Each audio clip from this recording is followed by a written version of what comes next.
Hi, it's Luang from Google Tech. It's soon going to be winter in Canada. It means you're going to spend a lot of time indoor. And it's good to know if the quality of the air you breathe in is healthy for your body. That's why I've been working on the project about air monitor. Like you can see here, this is a newest version. The idea of the project is make something simple and doesn't cost a lot, so everybody can have this at home or in their workplace, even many devices, just too many spots that you want to take care of. It uses a very cheap microcontroller, the Raspberry Pi 2040.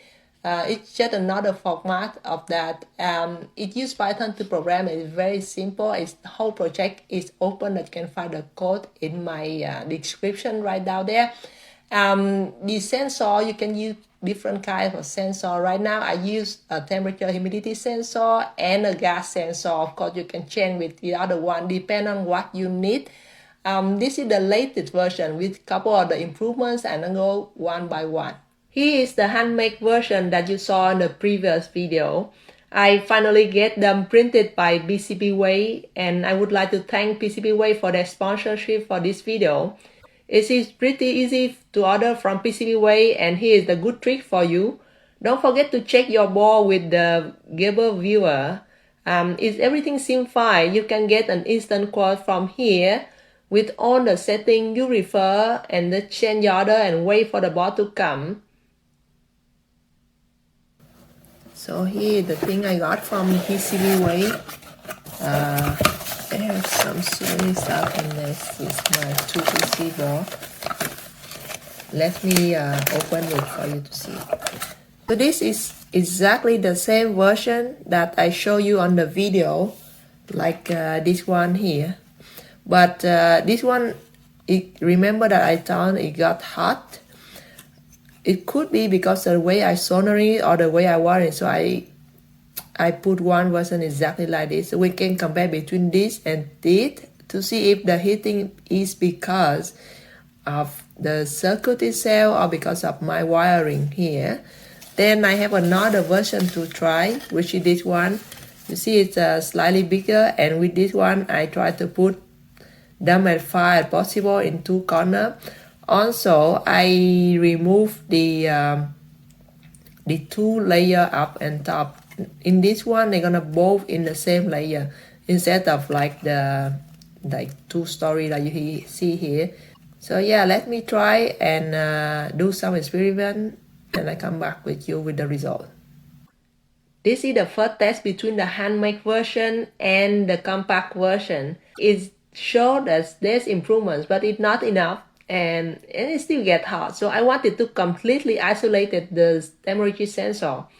So I cut off the route on the PCB. Like you see, I cut the routes and the voltage supply and connect it directly to the pins on the Raspberry Pi. But it does not have either. So I decided to go with the PCB isolated version. And here the result. You see the temperature getting much better. It's very close to the temperature we have here in the room, around 23 something.